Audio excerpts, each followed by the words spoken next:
여러분 안녕하십니까, 빨간아재입니다. 오늘 이재명 대표 대선 경선 자금 사건이죠. 김용 전 부원장 재판이 진행이 됐고, 여기에 유동규 씨의 피고인 신문이 진행이 됐습니다. 이 사건의 피고인은 4명이에요. 2021년에 이재명 대표의 대선 경선 자금을 남욱이 마련했고, 그래서 정민용 거쳐서 유동규에게 전달했다. 그리고 유동규는 나는 그 돈을 김용에게 줬다. 이렇게 구성이 되어 있거든요. 그래서 남욱, 정민용, 유동규, 김용 이렇게 4명이 피고인인데, 남욱, 정민용, 유동규까지는 뭐 기록도 일치하고 진술도 일치합니다. 내가 언제쯤 돈을 줘서 정민용이 받아다가 유동규에게 전달했어. 그리고 유동규는 그걸 4차례에 걸쳐서 8억 4,700만 원을 받았어요. 여기까지는 다툼이 없어요. 근데 마지막 단계, 유동규가 김용에게 돈을 줬냐? 김용은 나는 한 푼도 받은 적이 없다고 하는 거고, 유동규는 3차례에 걸쳐서 6억 원을 줬다고 하는 거고, 요게 이제 이 사건의 핵심 쟁점이거든요. 그러다 보니까 유동규 씨에 대한 오늘 피고인 신문이 진행이 됐는데, 유동규는 1심 때 증인신문을 받은 바가 있거든요. 근데 왜 피고인 신문을 했느냐? 이 3차례 돈을 전달했다고 하는, 유동규가 김용에게 돈을 줬다고 하는 그 첫날, 검찰이 1심 과정에서 5월 3일이라고 특정했잖아요. 5월 3일 유원홀딩스 사무실에서 김용 전 부원장이 와서 골판지 박스에 넣은 돈을 쇼핑백에 둘둘 말아가지고 우스꽝스럽게 이렇게 옆구리에 끼고 갔다고 하는 바로 그날입니다. 근데 1심에서 검찰이 5월 3일로 날짜를 특정을 했는데, 유동규 증인신문은 이미 그 전에 끝났어요. 그러다 보니까 이 5월 3일의 행적에 대해서는 신문을 할 기회가 없었던 겁니다. 바로 요것 때문에 김용 전 부원장 측이 유동규에 대한 피고인 신문을 신청을 한 것이고, 오늘 그 절차가 진행이 됐어요. 유동규 씨가 진술을 했는데, 명확히 진술하는 거는 별로 없고요. 그리고 참 상식적으로 어떻게 저럴 수 있어? 저걸 믿을 수 있어? 라는 대목만 잔뜩 나왔어요. 그게 뭐냐면, 검찰의 주장과 유동규의 주장을 종합하면 이래요. 그리고 객관적 기록을 종합하면 5월 3일에 정민용이 돈을 들고 옵니다. 그로부터 하루 이틀 전에 이미 돈을 자기는 받았어요. 1억 원을 받아가지고 그 돈을 가지고 혼자 골프 연습장에 갑니다. 골프 연습장에서 80분 동안 골프 연습을 해요. 그러고 나서 유원홀딩스 사무실에 가요. 가서 유동규를 만나자마자 그 돈이 든 쇼핑백을 건넵니다. 그러고 나서 그 돈을 아무도 없는 사무실에 둔 채로 유동규하고 정민용하고 둘이서 다시 그 골프 연습장에 가요.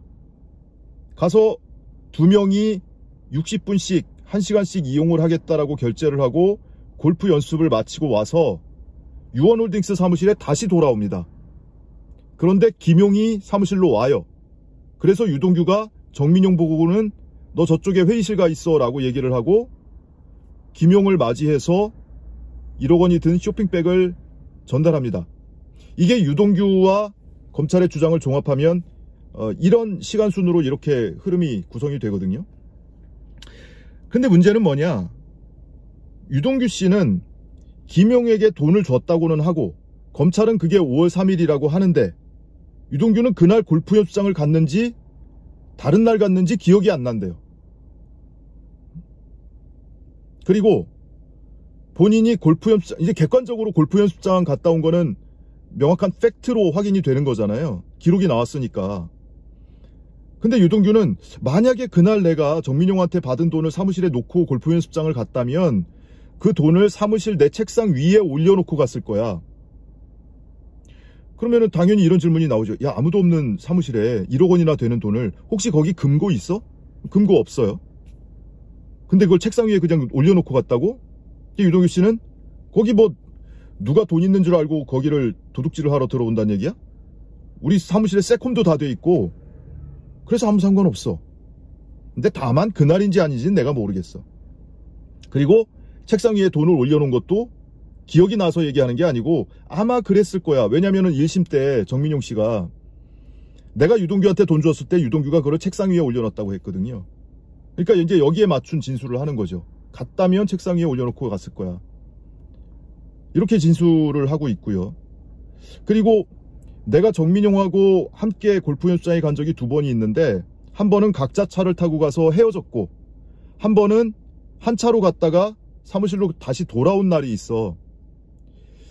근데 만약에 사무실로 돌아왔다면 그 이유가 김용이 돈 받으러 오는 날이기 때문에 김용 만나려고 돌아오지 않았을까?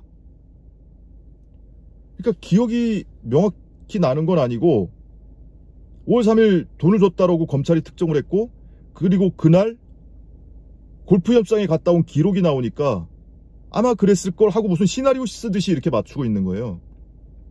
근데 이 진술이 가만히 생각해보면 얼마나 웃기냐면요, 여러분.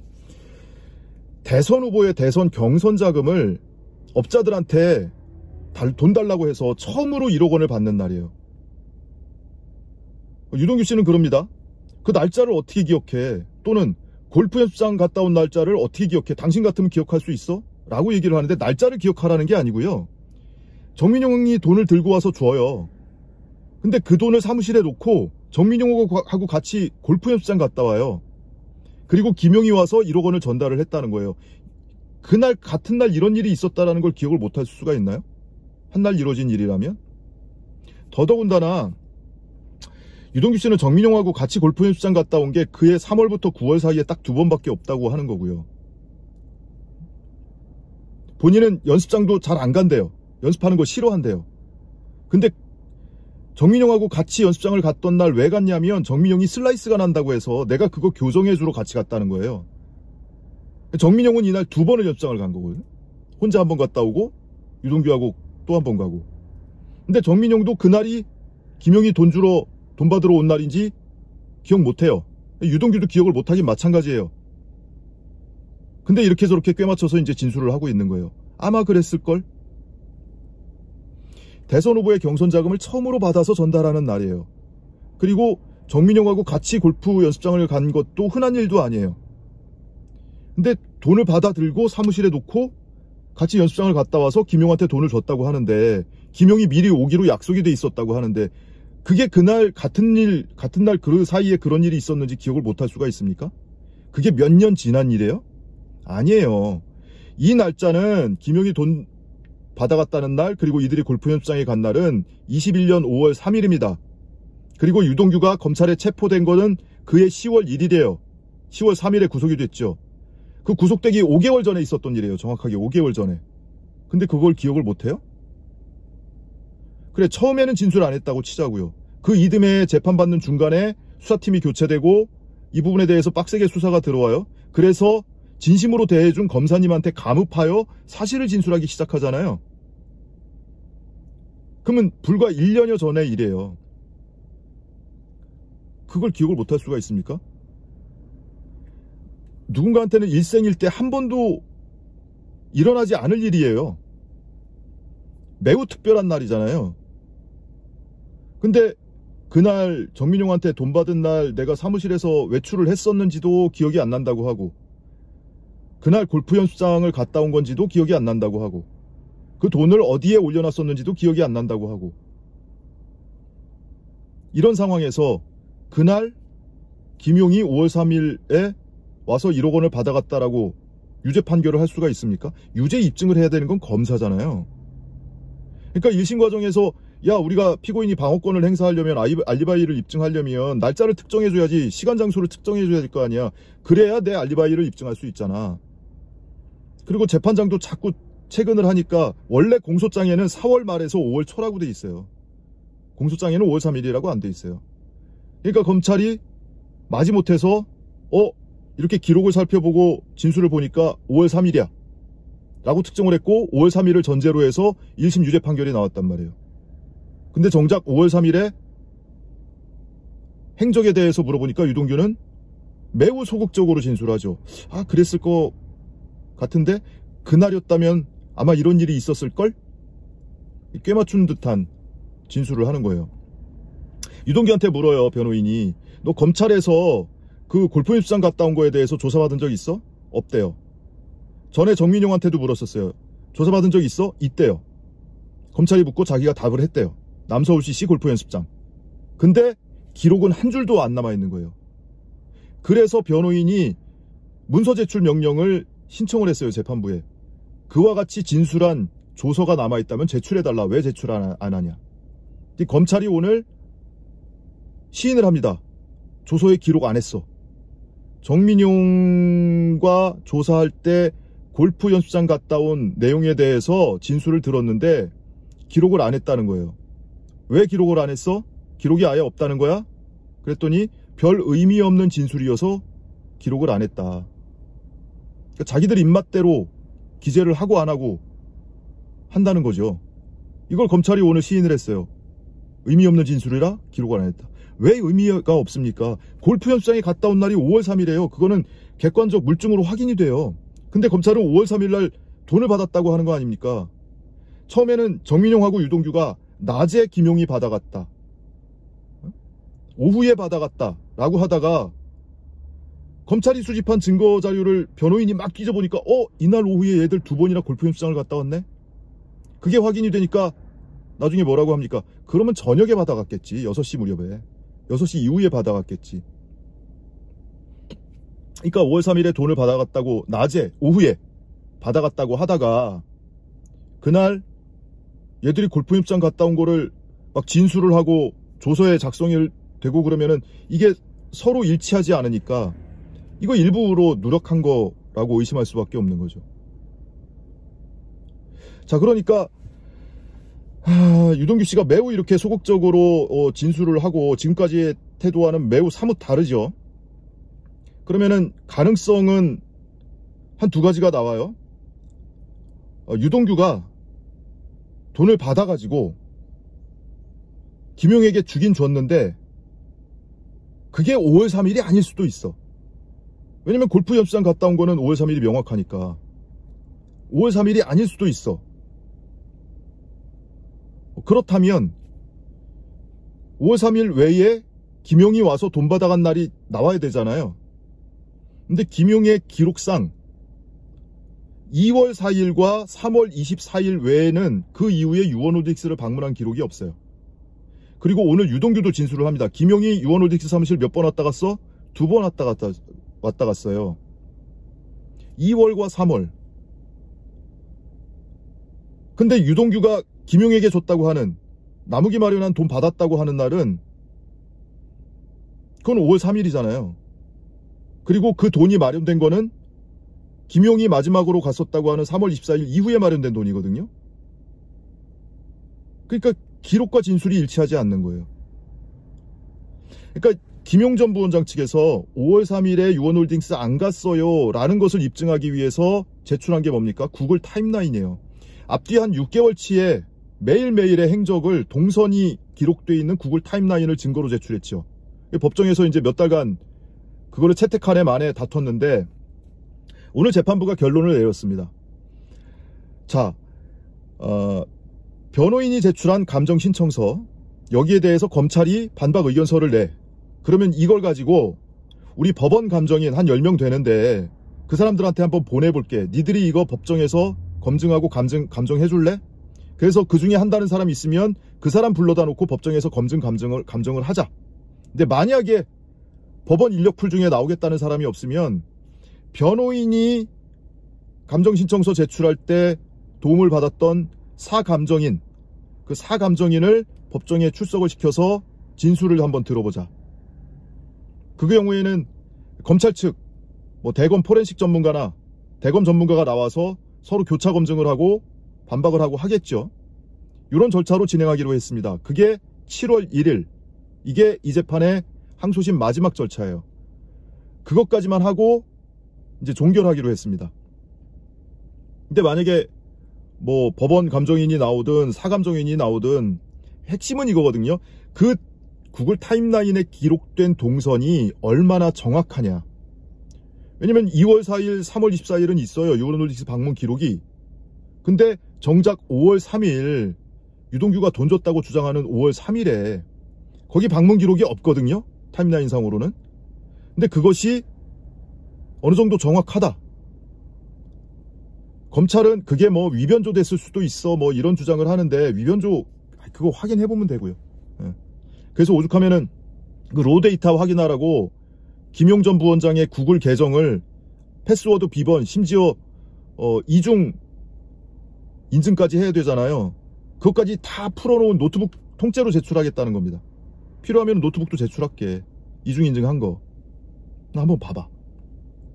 그래서 감정 결과 이날은 유홀딩스 방문 했다는 기록이 없는데 이건 어느 정도 정확해 라고 확인이 되면 알리바이가 그냥 한 방에 입증되는 거거든요. 그럼 이제 검찰은 그럴 거예요. 야, 우리가 5월 3일이라고 아니 1심에서 재판부가 자꾸 그걸 날짜를 두세 개라도 특정해달라고 하니까 이날이 가장 유력해요 라고 한 것 뿐이지 그날이 아닐 수도 있어.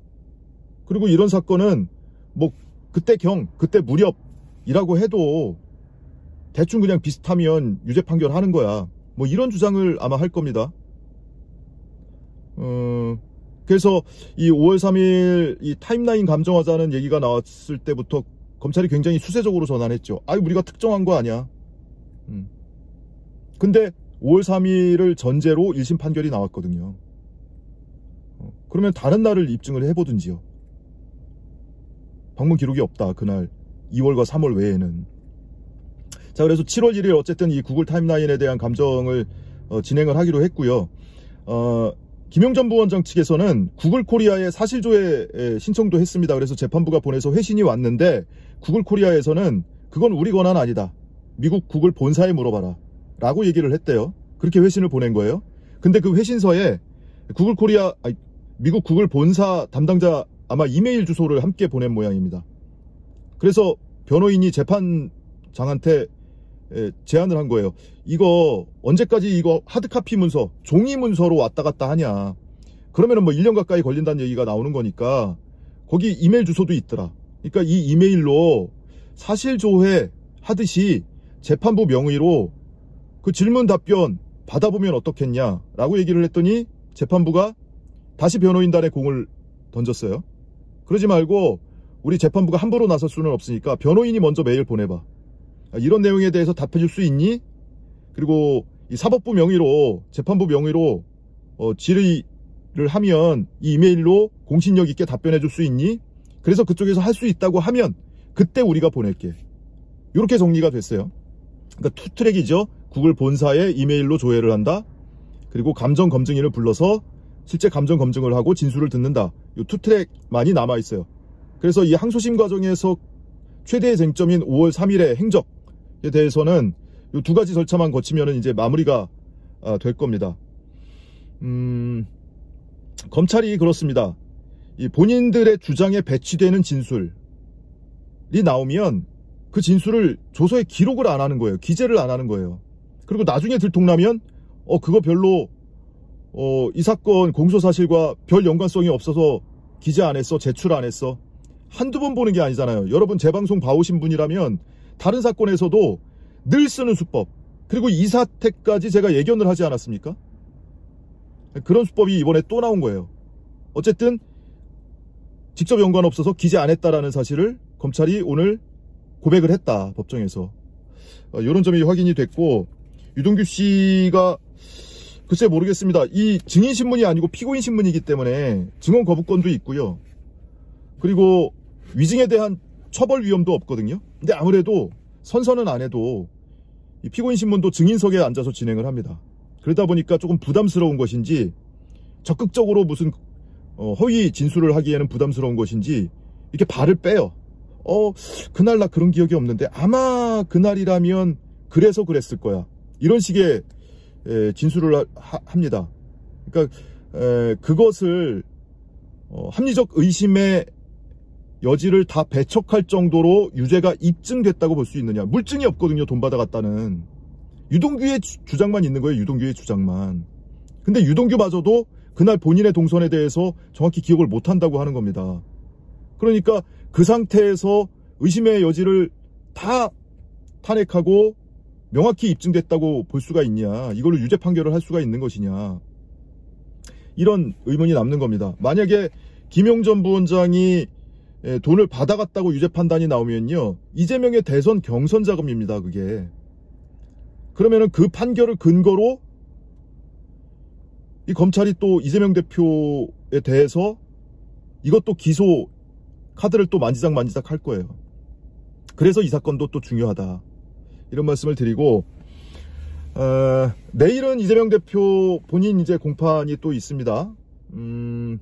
위례 사건 관련해서 지난주에 이어서 정영학 씨에 대한, 정영학 녹취록의 당사자죠. 정영학 씨에 대한 이재명 대표 측 반대 신문이 한 2시간 오전에 예정이 돼 있고, 오후에는 정진상 전 실장 측의 신문이 또 예정이 돼 있습니다. 내일 공판 소식도 열심히 한번 듣고 여러분께 소식 전해드리도록 하겠습니다.